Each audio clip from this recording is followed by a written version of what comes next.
પ્રભુનો આભાર માનું છું આ સમયના માટે. આજનો દિવસ પ્રભુએ આપણને આપ્યો ને આખો દિવસ પ્રભુએ એની કૃપા આપણને આપી. આ દિવસો એ તો કષ્ટમય સપ્તાહના દિવસો છે અને આજે 5મો દિવસ કષ્ટમય સપ્તાહનો છે. પ્રભુના નામને આપણે ધન્યવાદ આપીએ છીએ કે આપણો પ્રભુ એક મહાન પ્રભુ છે કે જે આ જગતમાં આપણા પાપોને માટે આવ્યા અને આપણા પાપોને માટે પોતાનું પવિત્ર બલિદાન આપ્યું.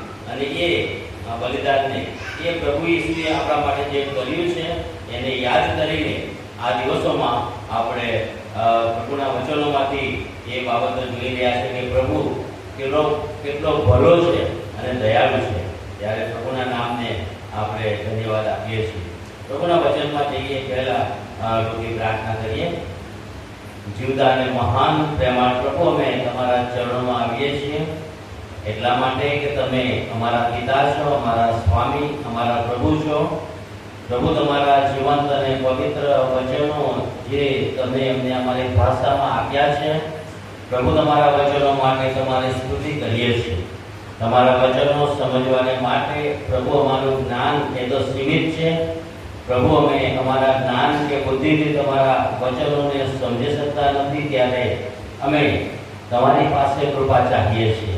પ્રભુ, તમારા વચનો સમજવાને માટે, શીખવાને માટે, બોલવાને માટે તમારા આત્માનું સામર્થ્ય અને પરાક્રમ તમે અમને આપો.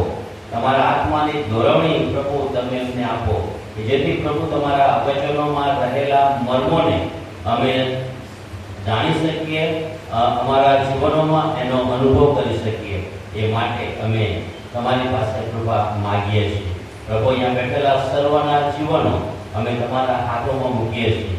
પ્રભુ, અમારા ભટકતા વિચારોને તમે કેન્દ્રિત કરો અને પ્રભુ એમ અમે તમારી આધીનતામાં રહીને આ જગ્યામાં બેસીને પ્રભુ આજે તમારા વચનોનો આશીર્વાદ અમે પામી શકીએ એવું તમે થવા દો. અમારી આ પ્રાર્થના પ્રભુ ઈસુના નામમાં, આમેન. પ્રભુનો આપણે આભાર માનીએ છીએ ફરી એકવાર આ સમયના માટે.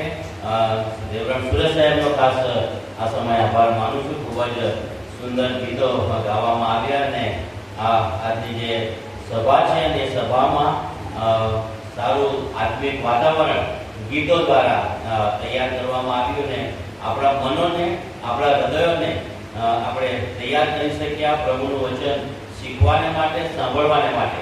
પ્રભુના નામને આપણે ધન્યવાદ આપીએ છીએ. યોહાનની લખેલી સુવાર્તા જે વાંચવામાં આવી, 1લો અધ્યાય અને 29 થી 42 કલમો જે આપણે વાંચવામાં આવી.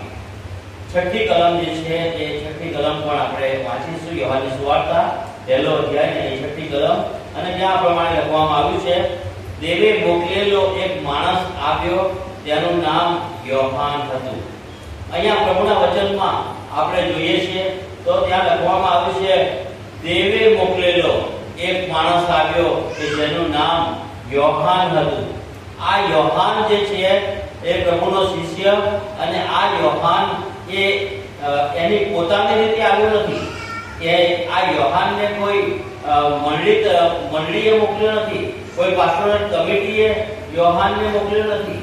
યોહાનને કોઈ એના કુટુંબીજનો કે એના કોઈ સગાવાળા એમણે યોહાનને મોકલ્યો નથી. પણ યોહાનના માટે લખવામાં આવ્યું છે, દેવે મોકલેલો એક માણસ આવ્યો જેનું નામ યોહાન હતું. ઈશ્વર તરફથી આ યોહાનને મોકલવામાં આવે છે. એટલા માટે કે પ્રભુ ઈસુ ખ્રિસ્ત જ્યારે આ પૃથ્વી પર આવે ત્યારે એ પ્રભુ ઈસુ ખ્રિસ્તની સાહેબી, એ પ્રભુ ઈસુની સાક્ષી એ યોહાન આપી શકે કે જેથી સમગ્ર લોકો જે છે એ લોકો પ્રભુ ઈસુને ઓળખી શકે. પ્રભુ ઈસુએ તો પ્રકાશ રૂપે આ જગતની અંદર આવ્યા અને એ પ્રકાશને લોકો જાણે, એ પ્રકાશને લોકો ઓળખે, એટલા માટે યોહાનને ઈસુની પહેલા મોકલવામાં આવ્યો. અને એ યોહાન એ આવીને એ પ્રભુ ઈસુના માટે એ સાહેબી આપે છે, પ્રભુ ઈસુના માટે એ સાક્ષી આપે છે. યોહાન જે છે એ જ્યારે આ જગતમાં આવ્યો ઈસુની પહેલા, અને એને અજવાળાની વાત લોકોની આગળ પ્રગટ કરી, એ લોકોની આગળ બતાવ્યું કે મારા પછી જે માણસ આવવાનો છે, જે વ્યક્તિ આવવાનો છે જેના ચંપલની વાદળી છોડવા માટે હું યોગ્ય નથી, એ શાહિદી આપવા માટે આ યોહાન આવે છે. યોહાને જ્યારે આ જગતમાં આવ્યો ઈસુની પહેલા, ત્યારે એ યોહાને જ્યારે લોકોની આગળ એ અજવાળાની વાત કરી, ત્યારે પુષ્કળ લોકો યોહાનની પાસે આવ્યા. બહુ બધા લોકો યોહાનનું બોલવું સાંભળીને યોહાનની પાસે આવ્યા. પણ યોહાન જે છે એ પોતાનો મહિમા શોધતો નથી. એ લોકો જ્યારે યોહાનની પાસે આવ્યા ત્યારે યોહાન એ પોતાનો મહિમા નથી શોધતો, અને એ ફૂલાઈ જતો નથી કે મેં જે અજવાળાની વાત કરી અને કેટલા બધા લોકો મારા દ્વારા આ જગ્યાએ આવ્યા, મારા દ્વારા એ અજવાળાને જોવા માટે કે અજવાળાને સાંભળવા માટે આ જગ્યાએ ભેગા થયા. યોહાન ફૂલાઈ ગયો નહીં. યોહાને પોતાના માટે કશું જ કર્યું નહીં. પણ બાઇબલમાં આપણે જોઈએ છીએ એ યોહાન કે જેને જે કામને માટે મોકલવામાં આવ્યો હતો, એ કામ યોહાન કરે છે. ઈસુના માટેનું આખું વાતાવરણ એ ઊભું કરે છે કે જેથી પ્રભુ ઈસુ જ્યારે પ્રકાશ રૂપે આ જગતમાં આવે ત્યારે લોકો પ્રભુ ઈસુને જોઈ શકે, પ્રભુ ઈસુને જાણી શકે, પ્રભુ ઈસુનો અનુભવ કરી શકે. માટે યોહાન ઈસુની પહેલા આવીને એ યોહાન એ આખું વાતાવરણ ઈસુના માટે ઊભું કરે છે. કોઈ મોટો નેતા કદાપી આવવાના હોય, વડાપ્રધાન આવવાના હોય, આપણા રાજ્યના મુખ્યમંત્રી જો કદાપી આવવાના હોય, તો એ જે સમય, જે તારીખે આવવાના હોય, જે સમય આવવાના હોય, એ અગાઉ એ આખું જે જગ્યા છે એ જગ્યાને તૈયાર કરવામાં આવે છે. એ જગ્યાને સાફસૂફ કરવામાં આવે છે. એ જગ્યાની બધી વ્યવસ્થા કરવામાં આવે છે.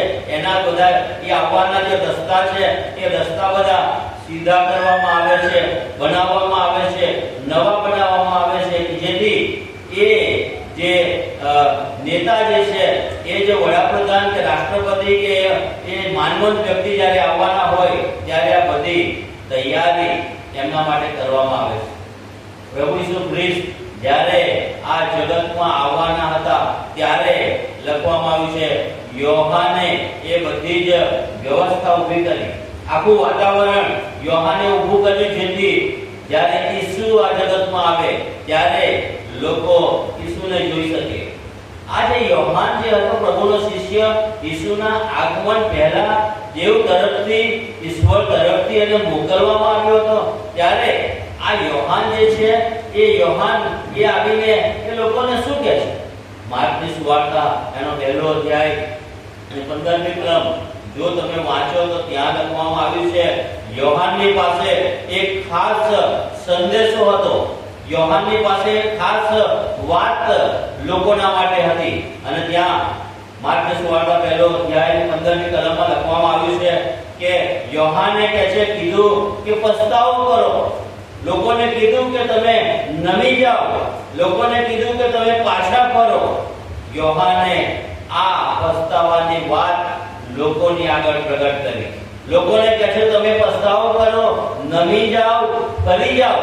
અને આ વાત યોહાન એ બહુ જ જોરથી પોકારીને જર્દન નદીના કિનારે ઉભો રહીને આ યોહાન લોકોની આગળ એ વાત કહી રહ્યો છે. પસ્તાવો કરો અને ફરો, પાછા ફરો અને નમી જાઓ. ઈશ્વરના રાજ્યમાં જવાને માટે, ઈશ્વરના ઘરમાં જવાને માટે આ વાત એ બહુ જ અગત્યની હતી. અને માટે આ યોહાન એ લોકોની આગળ એ પસ્તાવાની વાત મૂકી રહ્યો છે અને કહે છે તમે પસ્તાવો કરો, કેમ કે આકાશનું રાજ્ય પાસે આવ્યું છે, પાછા ફરો, નમી જાઓ. અને આ પસ્તાવાની વાત, આ નમી જવાની વાત યોહાને કહે છે લોકોની આગળ મૂકી. પ્રભુના વચનમાં રૂમિયોનો પત્ર એનો 10મો અધ્યાય એની 9મી કલમમાં લખવામાં આવ્યું છે, જો તું તારે મોડે ઈસુને પ્રભુ તરીકે કબૂલ કરીશ તો તું તારણ પામીશ. જો કહે છે તું ઈસુને પ્રભુ તરીકે કબૂલ કરીશ તો તું તારણ પામીશ. પસ્તાવાની વાત યોહાને લોકોની આગળ મૂકી. જે કહે છે ઈસુને પ્રભુ તરીકે કબૂલ કરે છે એના માટે લખવામાં આવ્યું છે કે એની પાસે તારણ છે. દુનિયા જગતનો કોઈ પણ વ્યક્તિ જો ઈસુને પ્રભુ તરીકે કબૂલ કરે છે તો એના જીવનની અંદર તારણ છે. આપણે એવું માની લેવાનું નહીં કે હું બહુ સારો છું, આપણે બહુ સારા છે એવું કદી માની લેવાનું નહીં. આપણે પોતાની જાતને આપણે એવું માની લેવાનું નહીં કે હું બહુ સારો છું કે સારી છું, હું દેવળમાં જાઉં છું, પ્રાર્થના કરું છું, બાઇબલ વાંચું છું, હું ધાર્મિક કામો કરું છું એટલે હું સ્વર્ગમાં જઈશ, એવું કદી માની લેવાનું નહીં. રોમીયોના પત્ર એનો 3રો અધ્યાય અને 23મી કલમમાં એમ લખવામાં આવ્યું છે, સગડાએ પાપ કર્યું છે, સગડા દેવના મહિમા વિશે અધૂરા છે. સગડાએ પાપ કર્યું છે, દેવના મહિમા વિશે હું ને તમે સગડા માણસો કે છે અધૂરા છે. અને પ્રભુના વચનમાં પ્રભુનું વચન આપણને એ પ્રેરિત કરે છે કે પસ્તાવો જ્યાં સુધી આપણા જીવનમાં નથી ત્યાં સુધી ઈશ્વરના રાજ્યથી આપણે વંચિત છીએ. પસ્તાવો એ બહુ જ અગત્યની વાત બાઇબલમાં લખવામાં આવી છે. જે વ્યક્તિ પોતે એમ માને, જે વ્યક્તિ પોતે એમ કબૂલ કરે કે હું પાપી છું, એ જ વ્યક્તિ પસ્તાવો કરી શકે. એના જ જીવનની અંદર એ વ્યક્તિ એ પસ્તાવાની વાત પોતાના હૃદયની અંદર મૂકી શકે, પસ્તાવો કરી શકે. જે એમ કે હું પાપી છું પણ પોતે પોતાને સારો માનનાર માણસ, સારો માનનાર વ્યક્તિ, ધાર્મિક માનનાર વ્યક્તિ, એ એના જીવનની અંદર કદી પસ્તાવો આવી શકે નહીં. અને માટે પ્રભુનું વચન આપણને કહે છે કે પસ્તાવો કરો કેમ કે આકાશનું રાજ્ય પાસે આવ્યું છે. અને આ યોહાન ઈસુના આગમન પહેલા આ જગતની અંદર આવીને એ પસ્તાવાની વાત લોકોની આગળ પ્રગટ કરે છે. એટલા માટે કે યોહાન જાણે છે કે મારા પછી જે વ્યક્તિ આવવાનો છે એને લોકો જોઈ શકે, એને લોકો જાણી શકે, એને લોકો ઓળખી શકે. અને માટે યોહાન આ બધી તૈયારી એ ઈસુના આગમન પહેલા એ કરી રહ્યો છે. અને માટે યોહાનની પાસે એક ખાસ સંદેશો હતો, પસ્તાવો કરો કેમ કે આકાશનું રાજ્ય એ પાસે આવ્યું છે. આપણા જીવનની અંદર પસ્તાવો જો નથી, કદી ઈશ્વરના રાજ્યમાં આપણે પ્રવેશ કરી શકતા નથી, કદી ઈશ્વરના ઘરમાં આપણે જઈ શકતા નથી. માટે પ્રભુનું વચન આપણને બહુ સ્પષ્ટ કહે છે કે પસ્તાવો કરો કેમ કે આકાશનું રાજ્ય પાસે આવ્યું છે. આ યોહાન કે છે યર્દન નદીના કિનારા પર ઊભો રહીને ઘાટા પાડીને બૂમો પાડીને જોરથી લોકોને એ કહી રહ્યો છે કે પસ્તાવો કરો. આ પસ્તાવાની વાત યોહાન લોકોની આગળ જણાવી રહ્યો છે. યોહાન જો એનો અભ્યાસ કરીએ તો યોહાન બહુ સુંદર હતો. એની સુંદરતા એવો ગજબની હતી. એની પાસે પુષ્કળ તાકાત હતી. એ તાકાતવાન આ યોહાન વ્યક્તિ હતો. અને જો એને ધાર્યું હોત તો એની જે સુંદરતા હતી, એની જે તાકાત હતી, એ તાકાત અને સુંદરતા એને પોતાના માટે વાપરી શક્યો હોત. પણ અહીંયા આપણે જોઈએ છે એ યોહાન એ પોતાની સુંદરતા, પોતાની જે તાકાત, એની પાસે જે કંઈ હતું એના પોતાના માટે નહીં, પ્રભુના માટે એ વાપરે છે. અને ત્યાં પ્રભુનો મહિમા થાય, લોકો પ્રભુ ઈસુને ઓળખી શકે. માટે આ યોહાન એ પોતાનું જે કામ છે, જવાબદારી છે, એ ત્યાં અદા કરે છે. અને યોહાન કે છે પ્રભુની સેવા કરે છે. અહીંયા 29મી કલમમાં લખવામાં આવ્યું છે, જો જ્યાં તમે વાંચો તો બીજે દહાડે એવું લખવામાં આવ્યું છે. બીજા દિવસે પવિત્ર આત્મા દ્વારા યોહાનને ખબર પડી કે જુઓ દેવનું બલવાન. પ્રભુ ઈસુ જ્યારે આવે છે ત્યારે બીજા દિવસે યોહાન એ ઈસુને જોઈને એમ કહે છે કે જુઓ દેવનું બલવાન. અને આપણે જાણીએ છીએ પ્રભુ ઈસુ ખ્રિસ્ત આ જગતમાં એ બલવાન થવાને માટે આ જગતમાં આવ્યા. એ તો ઈશ્વર તરફથી એમને મોકલવામાં આવ્યા હતા કે જેથી જગતના જે લોકો છે, જગતના જે પાપી લોકો છે, એમનો બચાવ થાય. માટે પ્રભુ ઈસુ એ બલવાન બનીને આ જગતમાં આવ્યા. અને યોહાન કે છે બીજા દિવસે પવિત્ર આત્મા દ્વારા યોહાનને ખબર પડી કે જુઓ દેવનું બલવાન કે જે જગતનું પાપ હરણ કરે છે। 31 કલમ જો તમે વાંચો તો ત્યાં લખવામાં આવ્યું છે, યોહાન કહે છે મેં તેને ઓળખ્યો ન હતો। આ પ્રભુ ઈસુ ખ્રિસ્ત જ્યારે જગતમાં આવ્યા ત્યારે યોહાન કહે છે મેં તેને ઓળખ્યો નહોતો। 31 કલમમાં કહે છે આજે કેટલા બધા લોકો એવા છે કે જે લોકો આજે પ્રભુ ઈસુને ઓળખતા નથી।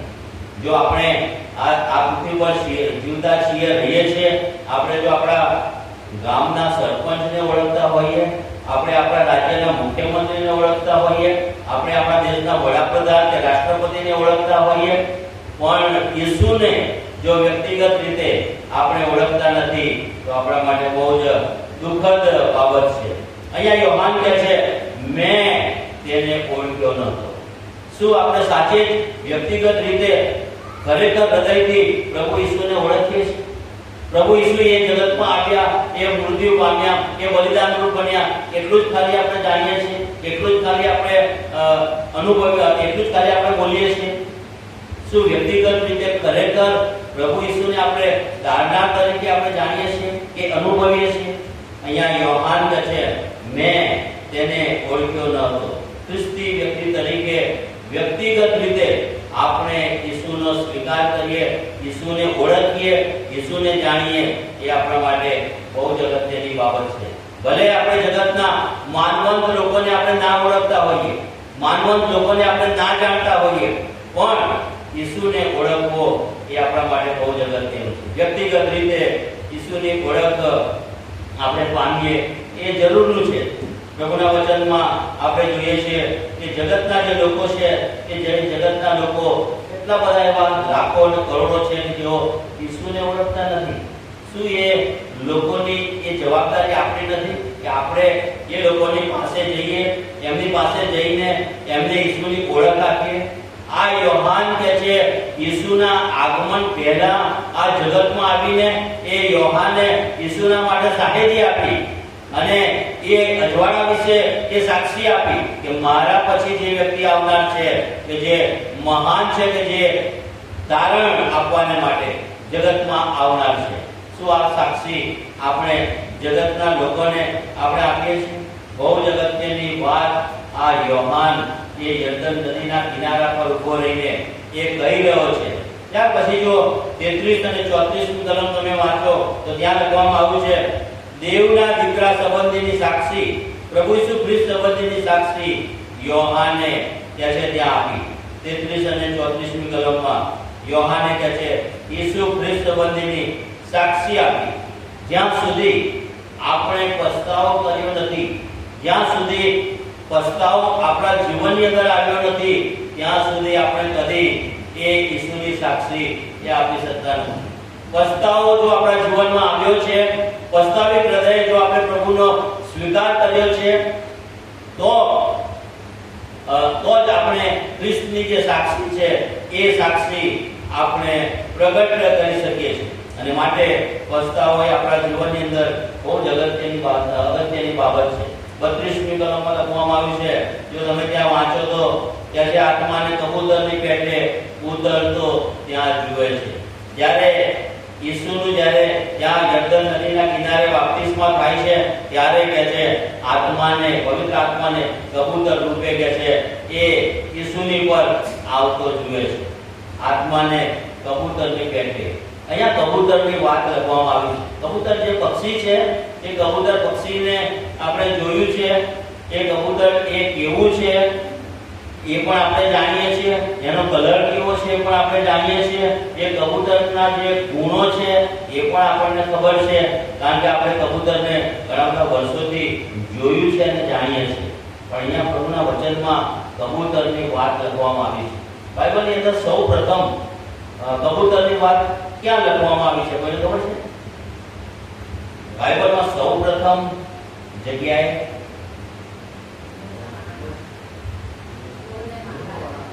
વેરી ગુડ, નૂહનું વાણ જ્યારે બનાવવામાં આવ્યું, સૌપ્રથમ ઉત્પત્તિના પુસ્તકમાં લખ્યું છે 6 અધ્યાયથી આગળ કે છે નૂહે જ્યારે વાણ બનાવ્યું ત્યાર પછી કે છે એનો બારણું બંધ કર્યું, એમાં જે પક્ષીઓને પ્રાણીઓ જે ઈશ્વરે એને જે આજ્ઞા આપી હતી એ પ્રમાણે વાણમાં લઈને દરવાજો બંધ કર્યો અને ત્યાર પછી કે છે પુષ્કળ વરસાદ પડ્યો, જળ પ્રલય આવ્યો અને વાણ કે છે ઉચકાઈ ગયું. અને ત્યાર પછી લખવામાં આવ્યું છે એ વાણ કે છે 150 દિવસ સુધી એ પાણીનું જોર ત્યાં ચાલ્યું. એનો મતલબ કે 5 મહિના સુધી એ પાણીનું જોર ત્યાં ચાલ્યું. અને ત્યાર પછી નૂહને જાણવાની ઈચ્છા થઈ કે પાણી હવે ઓસર્યા છે કે નહીં, ઉતર્યા છે કે નહીં. જળ પ્રલય જે આવ્યો હતો એ જળ પ્રલય એનું પાણી એ ઉતરી ગયું છે કે નહીં એ જોવા માટે નૂહ કે છે એ એના વાણમાંથી કબૂતરને મોકલે છે. અને આ કબૂતર જાય છે. કબૂતર જ્યારે જાય છે અને એ આમ તેમ ફરતું એ પાછું આવે છે. એ કબૂતર કેમ પાછું આવ્યું છે? આપણે કદી એવો વિચાર કર્યો કે એ કબૂતર જ્યારે મોકલવામાં આવ્યું એ ઉડતું આમ તેમ બધે ફર્યું ચારે બાજુ અને પછી એ નૂહની પાસે એ વાણમાં એ કબૂતર પાછું આવે. શું એને પગ મૂકવા માટે જગ્યા નથી માટે એ પાછું આવ્યું હતું? ત્યાં તો ચારે બાજુ જળ પ્રલય હતો અને જળ પ્રલય ત્યાં કોઈ ઝાડ નહોતું કે છે ઊંચામાં ઊંચા પહાડ પર 15 હાથ પાણી હતું. જે સૌથી ઊંચો પહાડ અને એની ઉપર 15 હાથ પાણી હતું. અને એ જગ્યાએ એ સમયે ત્યાં નૂહને કબૂતરને એ પગ મૂકવાની જગ્યા નહોતી. એ ક્યાં પગ મૂકે? કારણ કે બધા પહાડો રંગાઈ ગયા હતા, બધા ઝાડો ડૂબી ગયા હતા, કોઈ ઘર એવું બાકી નહોતું કે જે ઉપર હોય પાણીની ઉપર. બધું જ ખલાસ થઈ ગયું હતું, સમાપ્ત થઈ ગયું હતું. અને કબૂતરને પગ મૂકવાની જગ્યા નહોતી. એક એવી જગ્યા હતી કે જ્યાં કબૂતર પગ મૂકી શકતું હતું. એ કબૂતર ત્યાં બેસી શકતું હતું. અને એ તો કઈ જગ્યા હતી? જ્યાં કે લખવામાં આવ્યું છે એ જળ પ્રલય એટલો ભારે હતો કે પૃથ્વી પરના બધા જ માણસો નૂહના કુટુંબ સિવાયના એ બધા મૃત્યુ પામ્યા હતા. એ પૂરની અંદર જળ પ્રલયની અંદર બધા મરી ગયા હતા. અને એ મૃત્યુ પામેલા મરેલા માણસોની લાશો એ પાણી પર તરતી હતી. એ માણસોની લાશો એ પાણીની અંદર રહે નહીં, એ તો પાણીની ઉપર તરતી રહે. અને એ લાશો પર કબૂતરને પગ મૂકવાની જગ્યા હતી, કબૂતરને બેસવાની જગ્યા હતી. એને કબૂતરે જો ધાર્યું હોત તો એ લાશોની ઉપર બેસીને એ પાછું નૂહની પાસે ગયું ના હોત. પણ આપણે જોઈએ છીએ એ કબૂતર કે છે ત્યાંથી આમ તેમ ફરીને એ લાશો પર બેસતું નથી, પાછું નૂહની પાસે આવે છે અને નૂહ એને વાણમાં લઈ લે છે. ખ્રિસ્તી જીવનની અંદર હું ને તમે જો આપણે પસ્તાવો કર્યો નથી, જો આપણે વ્યક્તિગત રીતે પ્રભુ ઈસુને ઓળખતા નથી, જો વ્યક્તિગત રીતે આપણે પ્રભુ ઈસુને સોંપાયેલા નથી અથવા પ્રભુ ઈસુને જાણતા નથી, તો હું ને તમે આપણે બધા મરેલી લાશો જેવા છે. અને મરેલી લાશો પર કદી પવિત્ર આત્મા બેસી શકે નહીં. કબૂતર બેસી શકે નહીં. કબૂતર એ તો પવિત્ર આત્માનું પ્રતીક છે. અને પવિત્ર આત્મા એ કદી લાશ ઉપર કે ગંદી જગ્યાએ કે અશુદ્ધ જગ્યાએ એ બેસી શકે નહીં. હું તમે જો પસ્તાવો નથી કર્યો મરેલી લાશો જેવા છે. અને મરેલી લાશો પર પવિત્ર આત્મા કદી આવે નહીં. અહીંયા આ કબૂતરની વાત લખવામાં આવી છે અને ત્યાર પછી ઘણું બધું લખવામાં આવ્યું છે કે યોહાને ફરીથી બીજું કબૂતર મોકલ્યું અને એ કબૂતર કે છે જયવૃક્ષનું પાતળું લઈને કાંચમાં એ પાતળું લઈને એ પાછું આવે છે. અને ત્યાર પછી કાગડાને મોકલવામાં આવે છે. ઘણું બધું ત્યાર પછી લખવામાં આવ્યું છે પ્રભુના વચનમાં. પણ જો આપણે પ્રભુ ઈસુને ઓળખતા નથી તો એ પવિત્ર આત્મા આપણા જીવનની અંદર આપણા જીવનમાં આવી શકતો નથી. એ પવિત્ર આત્માનો એ અનુભવ આપણે કરી શકતા નથી. જેણે પસ્તાવો કર્યો છે, જેણે પોતાનું જીવન પ્રભુને સોંપી દીધું છે, જેણે પ્રભુનો અનુભવ કર્યો છે, એના જ જીવનની અંદર પવિત્ર આત્મા એ આવે છે. અને એ પવિત્ર આત્મા એના જીવનની અંદર એ વાસો કરે છે. પવિત્ર આત્મા એને માર્ગદર્શન આપે છે કેવી રીતે આત્મિક જીવનમાં આગળ વધવું, આત્મિક જીવનમાં વૃદ્ધિ પામવી, એ પવિત્ર આત્મા બતાવે છે. અહીંયા જો યોહાનની સુવાર્તા પહેલો અધ્યાય 35, 36 અને 37 કલમ જો તમે વાંચો, ત્યાં લખવામાં આવ્યું છે યોહાને જ્યારે એ સાક્ષી આપી, એ ઈસુની સાહેબી આપી, ત્યારે લખવામાં આવ્યું છે કે યોહાને ત્યાં કહે છે કે હું તારણ આપી શકતો નથી. મારા પછી જે વ્યક્તિ આવશે, ઈસુ આવશે, એ જ તારણ કે છે આપશે. યોહાનની પાસે પુષ્કળ લોકો આવ્યા, પણ યોહાન કે છે કોઈને તારણ આપી શક્યો નહીં, કારણ કે તારણ એ તો ઈશ્વર તરફથી પ્રાપ્ત થાય છે. તારણ એ તો ઈસુ આપે છે. યોહાને એ તારણ આપ્યું નહીં. સ્વામી વિવેકાનંદની વાત આપણે જો સાંભળી હોય તો સ્વામી વિવેકાનંદ બહુ જ મોટો તત્વચિંતક હતો. એણે આખા જગતને ખળભળાવી મૂક્યું હતું એના તત્વચિંતકથી. પણ એ સ્વામી વિવેકાનંદે એ લોકોને તારણ આપી શક્યા નહીં. એણે લોકોને ખળભળાવી નાખ્યા, લોકોને આશ્ચર્યચકિત કરી નાખ્યા, પણ એણે તારણ આપ્યું નહીં. તારણ તો ફક્ત પ્રભુ ઈસુ આ જગતની અંદર આપે છે. યોહાને જ્યારે આ ઈસુની વાત ત્યાં આગળ લોકોની આગળ પ્રગટ કરી ત્યારે લખવામાં આવ્યું છે કે બે વ્યક્તિ એવા હતા કે જે બે વ્યક્તિ એ યોહાનનું બોલવું સાંભળીને ઈસુની પાછળ ગયા. આ બે વ્યક્તિઓ એવા હતા, યોહાનની સાક્ષી સાંભળી, એ યોહાને જે કીધું એના પર વિશ્વાસ કર્યો અને કહે છે આ બે વ્યક્તિ ઈસુની પાછળ ગયા. યોહાને કીધું, જુઓ આ દેવનું બલવાન કે જે જગતના પાપનું ભરણ કરે છે. અને એ વાત સાંભળીને, યોહાનની કહેલી વાત પર વિશ્વાસ કરીને, પસ્તાવો કરીને એ બે વ્યક્તિઓ ઈસુની પાછળ ગયા. આ દિવસોની અંદર આપણે જો જોઈએ જગતની અંદર તો એકલો વ્યક્તિ હોય અથવા બે ત્રણ વ્યક્તિ હોય અથવા ચાર પાંચ વ્યક્તિ હોય અથવા જો ટુ વ્હીલર લઈને જો કદાચ જતા હોય, ફોર વ્હીલર લઈને કદાચ જો જતા હોઈએ અથવા ચાર પાંચ માણસો જો કોઈ એક જગ્યાએ ભેગા થયા હોય તો આ દિવસોમાં એ બધા લોકો શું કરતા હોય ખબર છે? જો તમે બરાબર જોયું હોય, નિહાળ્યું હોય તો તમને ખબર હશે આ બધા લોકો એ શું કરતા હોય. ઇવન દેવળની અંદર પણ, ચર્ચની અંદર પણ કેટલાક લોકો એવું કરતા હોય છે. બહુ ઓછા લોકો છે પણ કરતા હોય એવું. પણ એકલો વ્યક્તિ હોય, ઘરમાં જો ચાર વ્યક્તિઓ હોય, ચારે ખૂણામાં બેસીને એ કંઈક કરતા હોય છે. ચાર માણસો ભેગા થયેલા હોય, એ ચારે માણસો એકબીજાની સાથે વાત કરે નહીં, પણ એ કંઈક બીજું કંઈક કામ કરતા હોય છે. વાહન ચલાવતા હોય ત્યારે પણ કંઈક કામ કરતા હોય. આજે અમે અમદાવાદ ગયા હતા અને અમદાવાદથી પાછા આવી રહ્યા હતા ત્યારે શ્રેષ્ઠ એ કારનું ડ્રાઇવિંગ કરતા હતા. અમે પાછળ બેઠા હતા અને પાછળ બેઠા હતા આગળ એક ટેમ્પો જતો હતો અને ટેમ્પાને શ્રેષ્ઠભાઈએ એમને હોર્ન માર્યા, બે ત્રણ હોર્ન માર્યા, પણ એમને સાઈડ આપી નહીં અને ઘણી બધી રાહ જોયા પછી એમને ધીમે ધીમે જગ્યા મળી ત્યારે શ્રેષ્ઠે એ ગાડી એ ટેમ્પાની ઓવરટેક કરી અને પછી આગળ નીકળ્યા. એ જ્યારે ઓવરટેક કરતા હતા ત્યારે મેં પાછા વળીને એ ટેમ્પાના ડ્રાઈવરની સામે જોયું કે આ ટેમ્પાનો ડ્રાઈવર આટલા બધા હોર્ન માર્યા છતાંય કેમ એ સાંભળતો નથી, એ શું કરે છે?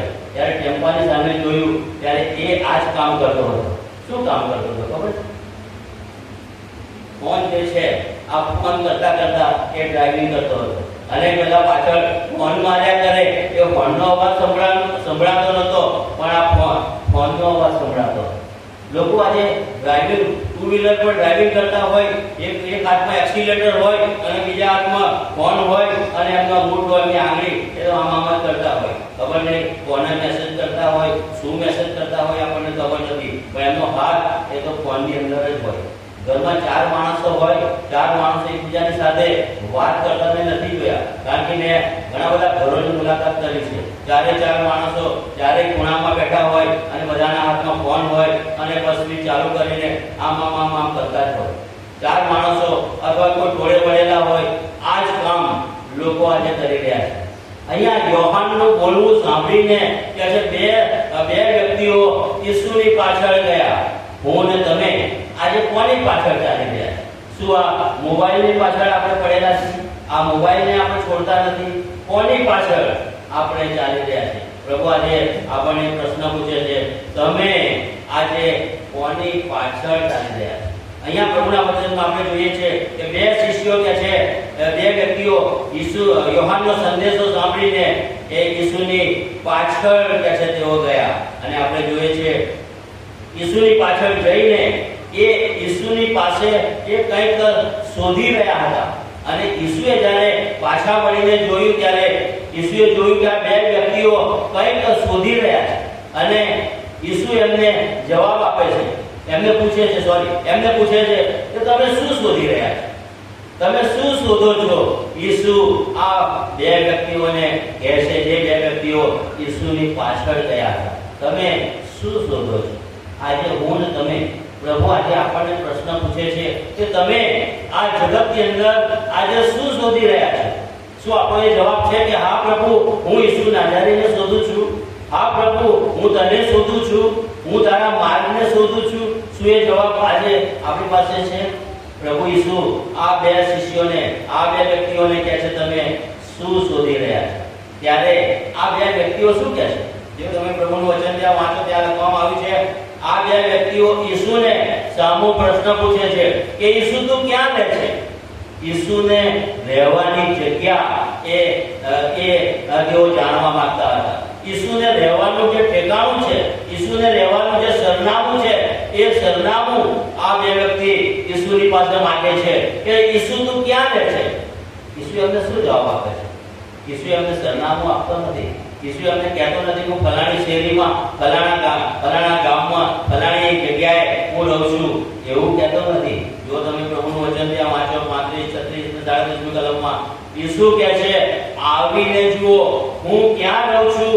એ તમે કહે છે મારી પાસે આવો, મારી પાછળ આવો અને આવીને જુઓ કે હું ક્યાં રહું છું. અને એ સમયે ઈસુ ક્યાં રહેતા? ઈસુ કહે છે કાપરનાહુમ શહેરમાં રહેતા હતા. અને એ ઈસુ કહે છે આવીને જુઓ. આ કાપરનાહુમ શહેર જે છે, એ કાપરનાહુમ શહેર બાઇબલની અંદર એને શ્રાપિત શહેર કહેવામાં આવ્યું છે. એ શ્રાપિત શહેર હતું ને, એ શ્રાપિત શહેરની અંદર પ્રભુ ઈસુ એ ત્યાં રહેતા હતા. અને એટલા માટે તો લોકોએ ઈસુની પર આક્ષેપ કર્યો કે આ તો દાનીઓનો ને પાપીઓનો મિત્ર છે. આ તો કે છે દાનીઓ ને પાપીઓના ઘેર જાય છે, એના ઘેર ખાય છે. આ તો કે છે પાપી વ્યક્તિના ઘરે એનું નિવાસ સ્થાન છે. અને આપણે જોઈએ છે, જાણીએ છીએ, પ્રભુ ઈસુ જગતની અંદર આવ્યા એ તો જગતના લોકોનો બચાવ કરવા માટે, એ ન્યાય કરવા માટે નહીં, પણ આપણું તારણ કરવા માટે, એ પાપી લોકોના માટે પ્રભુ ઈસુ આ જગતમાં આવ્યા. અને માટે જ ઈસુ આ બે વ્યક્તિઓને કહે છે કે તમે આવીને જુઓ કે હું ક્યાં રહું છું. મારા રહેવાનું જે ઠેકાણું છે, મારા રહેવાનું સરનામું છે, એ તમે આવીને જુઓ. અને શ્રાપિત શહેરમાં શ્રાપિત લોકોના માટે, એ શ્રાપિત લોકોનો બચાવ કરવા માટે, એ પાપીઓનો બચાવ કરવા માટે, એમનું તારણ કરવા માટે પ્રભુ ઈસુ એ ત્યાં શ્રાપિત શહેરમાં રહ્યા.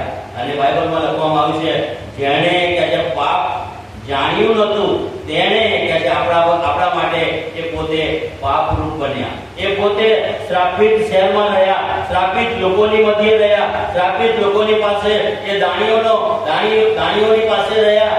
એમના ઘરમાં ખાધું ને પીધું, કારણ કે એ પાપી અને દાણીઓ અને પડોશીઓ એમને બચાવવા માટે પ્રભુ ઈસુ આ જગતમાં આવ્યા. અને પ્રભુ કહે છે આવીને જુઓ. અને આપણે જોઈએ છે શ્રાપિત શહેર, કે જે શ્રાપિત શહેરમાં એમનું સ્થાન હતું. યોહાનની સુવાર્તા 2 અધ્યાય અને 12મી કલમમાં એ સંબંધી ત્યાં લખવામાં આવ્યું છે. આપણી પાસે સમય એવો નથી કે આપણે એ સંબંધી વધારે વિચાર કરીએ, પણ પ્રભુ ઈસુ એ સમયે શ્રાપિત શહેરમાં શ્રાપિત લોકોને બચાવવાને માટે પ્રભુ ઈસુ આવ્યા હતા. 40મી કલમ જો તમે વાંચો, 40 અને 41મી કલમ, અને ત્યાં લખવામાં આવ્યું છે આંદ્રિયાએ ઈસુને ગ્રહણ કર્યો. આ યોહાનની વાત સાંભળીને, આ યોહાનનો સંદેશો સાંભળીને, એ પસ્તાવાની વાત એ આંદ્રિયાએ જ્યારે સાંભળી, ત્યારે સૌથી પહેલા આંદ્રિયા એ પ્રભુ ઈસુનો સ્વીકાર કરે છે. એ સૌથી પહેલા એ પસ્તાવો કરે છે અને પ્રભુનો સ્વીકાર કરીને પ્રભુનો માર્ગ એ અપનાવે છે. કે છે આંદ્રિયાએ ઈસુને ગ્રહણ કર્યા. અને આ આંદ્રિયા જે છે, એ આંદ્રિયાએ જ્યારે એ પસ્તાવો કર્યો, પ્રભુ ઈસુને અંગત તારણા તરીકે એને સ્વીકાર કર્યો, પ્રભુની તારણની વાત એને સ્વીકારી લીધી, ત્યાર પછી આ આંદ્રિયા જે છે એ ક્યાં જાય છે? પ્રભુનું વચન જો તમે ત્યાં આખો અધ્યાય વાંચો તો લખવામાં આવ્યું છે આ આંદ્રિયાએ જ્યારે ઈસુનો સ્વીકાર કર્યો, ત્યાર પછી એ આંદ્રિયા કહે છે આમ તેમ બીજા લોકોની સાથે જતો નથી. સૌથી પહેલા આ આ આંદ્રિયા એના પોતાના ઘરે જાય છે અને પોતાના ઘરે જઈને એના ભાઈ પિતરને મળે છે અને પિતરને કહે છે, મને ઈસુ મળ્યો છે. ઈસુ કહે છે, ઈસુ મને મળ્યો છે અને ઈસુએ મારું તારણ કર્યું છે. આ વાત આંદ્રિયા સૌથી પહેલા એના ઘરમાં જઈને એના ભાઈને આપે છે. તારણની વાત, પસ્તાવાની વાત. આપણા જીવનની અંદર શું આપણે તારણ પામ્યા હોઈએ? શું આપણે પ્રભુનો સ્વીકાર કર્યો હોઈએ? શું આપણા ઘરમાં આપણે સાક્ષી આપ્યું છે?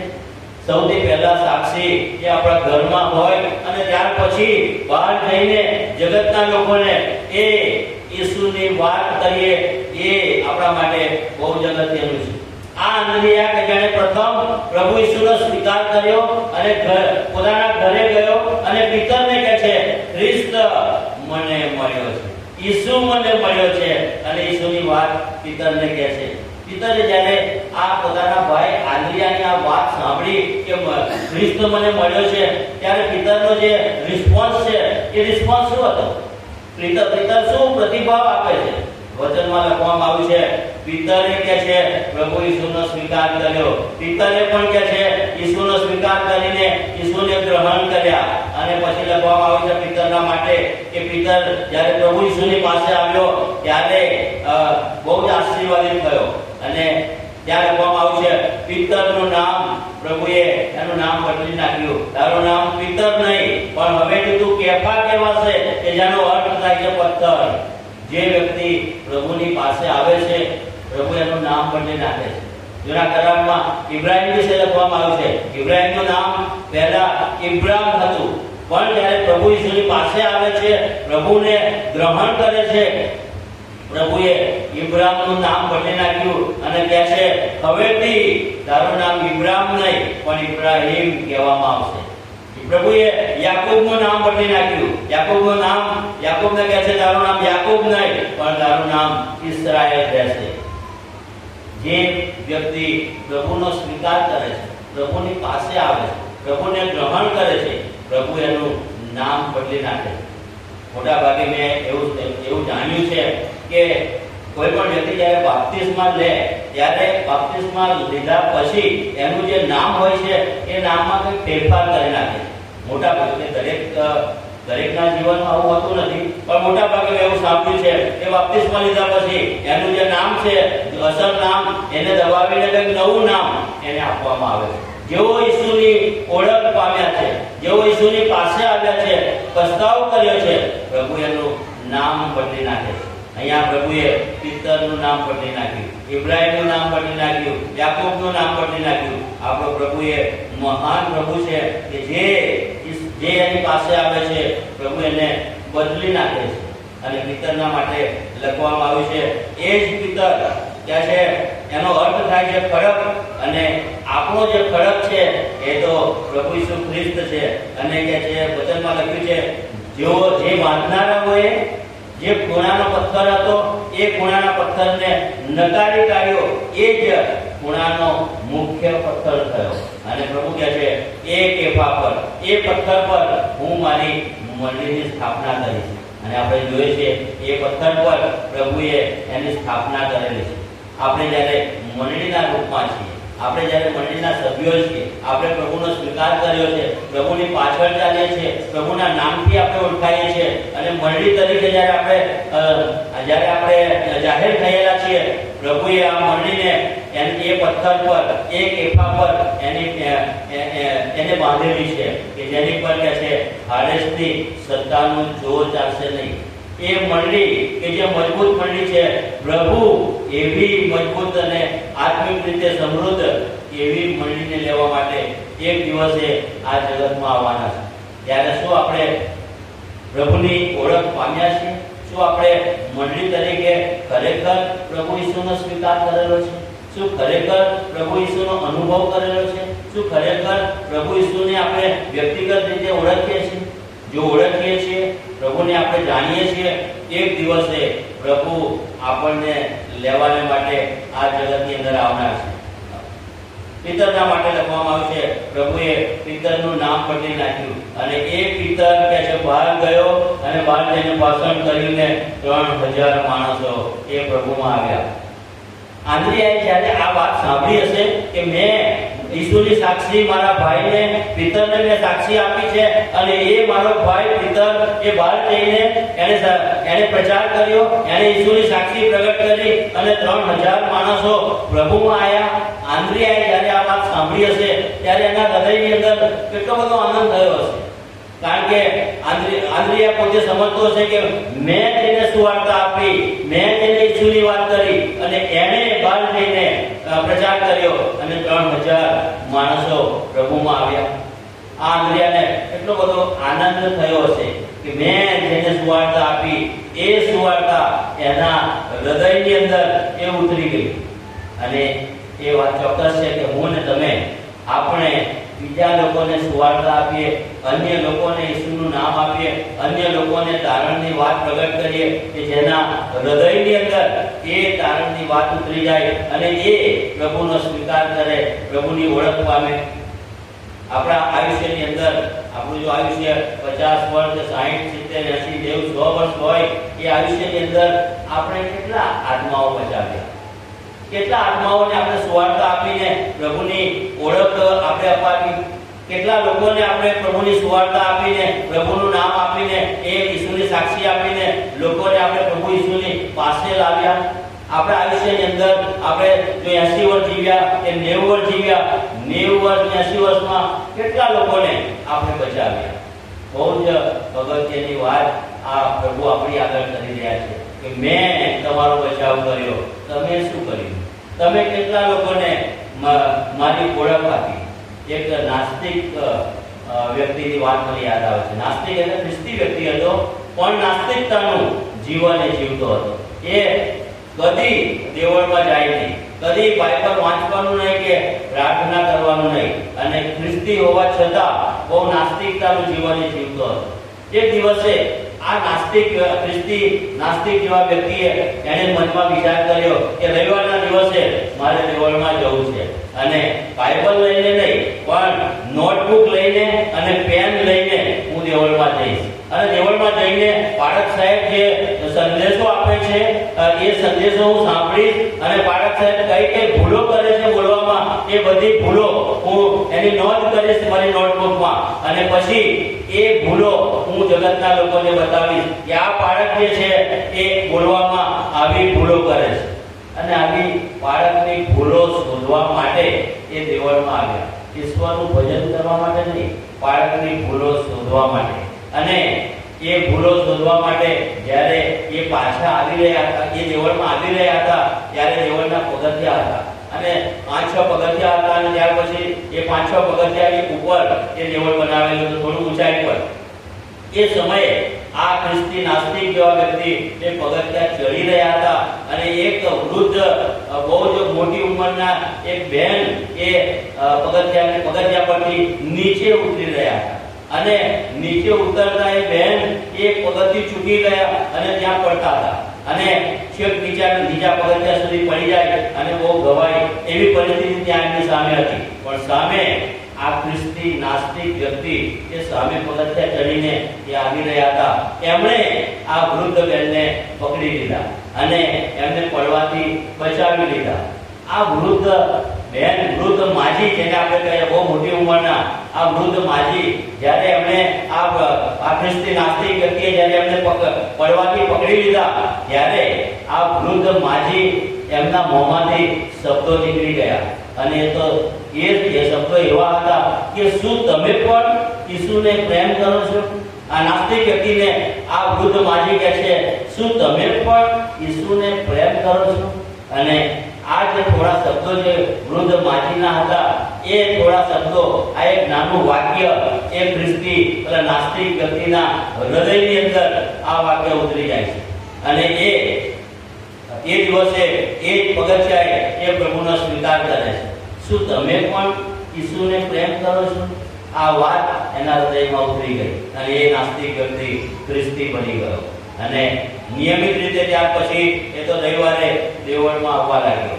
નિયમિત દર રવિવારે એમની હાજરી હોય બાળક સાહેબે આ વ્યક્તિને વારંવાર જોયા દેવળમાં અને બાળક સાહેબને એવું લાગ્યું કે આ વ્યક્તિ એ તો નાસ્તિકતાનું જીવન જીવતો હતો અને એ કેવી રીતે એ નિયમિત રીતે એ દેવળમાં આવતો થયો. અને એક દિવસે રવિવારના દિવસે બાળક સાહેબે તો સભા છૂટ્યા પછી એ વ્યક્તિની પાસે ગયા અને એ વ્યક્તિને કહે છે, તમે પહેલા નાસ્તિકતાનું જીવન જીવતા હતા અને હવે નિયમિત રીતે ઈશ્વરનું ભજન કરવા માટે આ દેવળમાં આવો છો, એ બહુ આનંદની વાત છે, પણ તમે કેવી રીતે આ દેવળમાં આવતા થયા? ત્યારે આ ભાઈએ એ સાક્ષી આપી કે છે, હું તમારી ભૂલો શોધવા હું દેવળમાં આવતો હતો. એ સમયે એક વૃદ્ધ માજી કે છે દેવળના પગથિયા પરથી નીચે ઉતરતા હતા. પડતા પડતા મેં એમને પકડી લીધા, એમને બચાવી લીધા અને બેને એ વૃદ્ધ માજીએ કે છે મને કીધું કે શું તમે પણ ઈસુને પ્રેમ કરો છો? અને આ વાક્ય કે છે મારા હૃદયમાં ઉતરી ગયું અને મેં પ્રભુ ઈસુનો સ્વીકાર કર્યો અને માટે દર રવિવારે હવે હું બહુ જ નિયમિત રીતે હું દેવળમાં આવું છું. અને બાળક સાહેબને બહુ આનંદ થયો કે બહુ સારી વાત છે કે પ્રભુએ તમારા હૃદયને બદલી નાખ્યું. પ્રભુનું વચન આપણને એમ કહે છે, કોલોસીઓનો પત્ર એનો 4થો અધ્યાય અને 6ઠી કલમ ચોક્કસ વાંચીએ આપણે. કોલોસીઓનો પત્ર 4થો અધ્યાય અને 6ઠી કલમ નવા કરારની અંદર કોઈને મળે તો વાંચો જરા પ્લીઝ.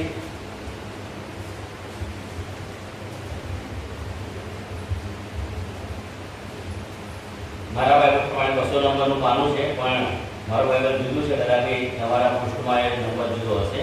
કોલોસીઓનો પત્ર ગલાતી, એફેસી, ફિલિપ્પી અને કોલોસી, આ કોલોસીઓનું પુસ્તક આવે છે એનો 4થો અધ્યાય અને એની 6ઠી કલમ અને ત્યાં પ્રમાણે લખવામાં આવ્યું છે, તમારું બોલવું હંમેશા કૃપાયુક્ત સલુનું હોય કે જેથી દરેકને યોગ્ય ઉત્તર આપવો એ તમે જાણો.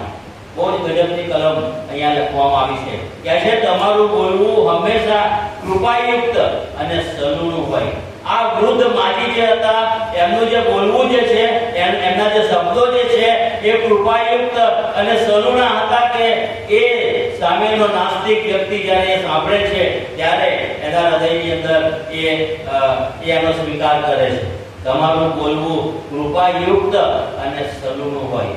શું આપણું બોલવું એ કૃપાયુક્ત અને સલુનું છે કે જેથી સામેની જે વ્યક્તિ છે એના હૃદયને ભીંજી નાખે, એના હૃદયની અંદર એ નમ્ર બની જાય, એના હૃદયની અંદર એ ઈસુનો સ્વીકાર કરે? તમારું બોલવું કે છે કૃપાયુક્ત અને સલુનું હોય. પ્રભુનું આ વચન જે છે એ પ્રભુનું વચન એ તો બહુ ગજબનું વચન પ્રભુ આપણને આપે છે. અને પ્રભુ આજે આપણને એમ કહી રહ્યા છે, પસ્તાવો કરો, આકાશનું રાજ્ય પાસે આવ્યું છે. નમી જાઓ, યોહાન કહે છે નમી જાઓ, પાછા ફરો, આકાશનું રાજ્ય પાસે આવ્યું છે. યોહાનનો આ મુખ્ય સંદેશો જગતના લોકોના માટે હતો.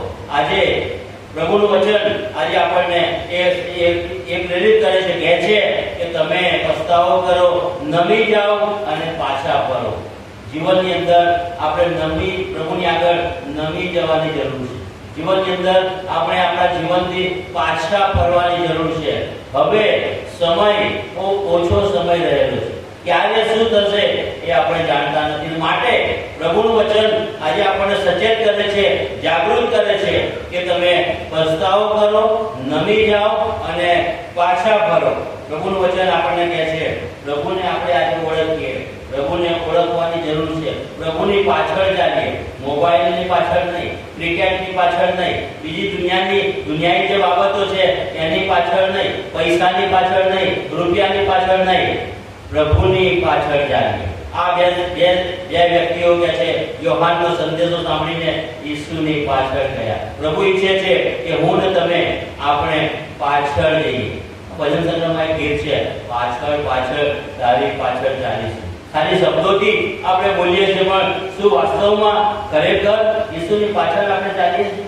આ બે શિષ્યો કે છે ઈસુની યોહાનનો સંદેશો સાંભળીને ઈસુની પાછળ ગયા, પ્રભુની શોધ કરી. પ્રભુ ત્યાં કહે છે આ બે શિષ્યોએ પ્રભુની શોધ કરી.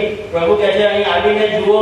ત્યારે આ બે વ્યક્તિઓ કહે છે ત્યાં ઈસુની સાથે રહ્યા, ઈસુની સાથે સંગતિ કરી, ઈસુની સાથે ત્યાં એ 2 દિવસ એમણે ઈસુની સાથે રહીને એ ઈસુની વાતોને એમણે સાંભળી અને સ્વીકારી, ઈસુની સાથે રહ્યા. શું આપણે ઈસુની સાથે રહીએ છીએ? આપણી જે સંગત છે એ ઈસુની સાથે આપણે સંગત કરીએ છીએ? આ 2 વ્યક્તિઓ કહે છે ઈસુની પાછળ ગયા, શોધી રહ્યા હતા કઈ. ઈસુ કહે છે શું શોધો છો? ત્યારે કહે છે તારું સરનામું આપ અને તારી સાથે અમે રહેવા માંગીએ છીએ. અને 2 શિષ્યો કહે છે ઈસુની પાસે ગયા અને વચનમાં લખવામાં આવ્યું છે એમણે ઈશ્વરની સાથે સંગતિ કરી. પ્રભુનો સ્વીકાર કરીએ. આપણા ઘરની અંદર સૌપ્રથમ આપણે આપણા જીવનની સાક્ષી આપીએ, ત્યાર પછી જગતના લોકોની આગળ આપણે સાક્ષી આપીએ અને આપણું બોલવું કૃપાયુક્ત અને સલુનું હોય કે જેથી સામેની વ્યક્તિના હૃદયને એ બદલી નાખે. અને આજનો જે સંદેશો છે એ તો પસ્તાવો કરો, પાછા ફરો, પ્રભુની પાછળ જાઓ, પ્રભુની સાથે રહો, ઈશ્વરની સાથે સંગત કરો અને તમારું બોલવું જગતના લોકોના માટે કૃપાયુક્ત અને સલુનું હોય. અને જ્યારે આપણે આવું કરીએ છીએ ત્યારે આપણા જીવનોની અંદર બહુ મોટી જાગૃતિ આવે છે. આપણા કુટુંબની અંદર બહુ મોટી જાગૃતિ આવે છે. આપણી મંડળીની અંદર બહુ મોટી જાગૃતિ આવે છે. આપણા સમાજની અંદર બહુ મોટી જાગૃતિ આવે છે. જગતની અંદર જગતના લોકો જ્યારે એ ઈસુની ઓળખ પામે છે ત્યારે જગતની અંદર એ બહુ મોટી સાક્ષી આવે છે. પ્રભુ આપણા જીવન દ્વારા એ આપણને જણાવવા માંગે છે. ત્યારે શું પ્રભુના વચન પ્રમાણે આપણે છીએ? પ્રભુ આજે ઈચ્છે છે કે આપણે પ્રભુની ઓળખ પામીએ, પસ્તાવો કરીને નમી જઈએ. હવે સમય ઓછો છે, ક્યારે શું થશે એ આપણને ખબર નથી. માણસ ક્યારે આજે છે કાલે નથી. ખેતરના ઘાસની સાથે સરખાવેલું છે. માણસનું જીવન ક્યારે ફૂલ જેવું આજે ખીલેલું છે, કાલે ક્યારે કરમાઈ જશે. આપણું કાલે શું થશે એ જાણતા નથી. માટે આજ જ્યારે પ્રભુએ આપણને આપી છે ત્યારે આપણે એ વાતનો સ્વીકાર કરી લઈએ, પસ્તાવો કરી લઈએ. કદાપી એ પસ્તાવાનો સમય ફરીથી ક્યારેય આપણા જીવનમાં ના પણ આવે. અને આ સમય જ્યારે પ્રભુએ આપણને આપ્યો છે, પ્રભુને આપણે આધીન થઈ જઈએ, એનો સ્વીકાર કરી લઈએ, પસ્તાવા સાથે નમી જઈએ, પ્રભુ ચોક્કસ આપણને બહુ જ મોટો આશીર્વાદ આપશે. પ્રભુ આપણી સહાય અને મદદ કરીને આ બધા વચનો સમજવાને માટે એની કૃપા આપણને આપે. પ્રાર્થના કરીએ. જીવંત અને મહાન પ્રભુ, અમે તમારો આભાર માનીએ છીએ. તમે આ જગતમાં અમારા પાપોને સારું આવ્યા. પ્રભુ આ જગતમાં તમે આપીને અમારા માટે ઉદ્ધારની વ્યવસ્થા કરી. ઉદ્ધારનો માર્ગ પ્રભુ તમે અમારા માટે ખુલ્લો કર્યો. આજે પ્રભુ તમે એવું થવા દો કે અહીંયા બેઠેલા સર્વ પસ્તાવા સાથે પ્રભુ નમી જાય, પાછા ફરે, તમને આધીન થાય, તમારી પાછળ ચાલે, તમારી સાથે સંગત કરે, તમારી મુલાકાત કરે અને એક વ્યક્તિનું જીવન પ્રભુ આશીર્વાદિત બને. એક વ્યક્તિને પ્રભુ તમારી સાક્ષીને માટે, તમારા મહિમાને માટે, તમારી સાહેલીને માટે પ્રભુ તમે ઉપયોગી બનાવો. પ્રભુ એક વ્યક્તિના જીવનને તમે આશીર્વાદિત કરો કે જેથી આ જગતમાં રહેતા અન્ય લોકો જેઓ તમારી ઓળખ નથી પામ્યા, પ્રભુ તેઓ પામી શકે એ માટે તમે એમને તૈયાર કરો. એ માટે તમે એમને સામર્થ્ય અને બળ અને પરાક્રમ આપો કે જેથી પ્રભુ અમે બીજા લોકોના માટે આશીર્વાદિત બની શકીએ. પ્રભુ તમે અમારી સહાય અને અમારી મદદ કરજો. અમારી આ પ્રાર્થના અમારા ઉદ્ધારકર્તા પ્રભુ ઈસુના નામમાં.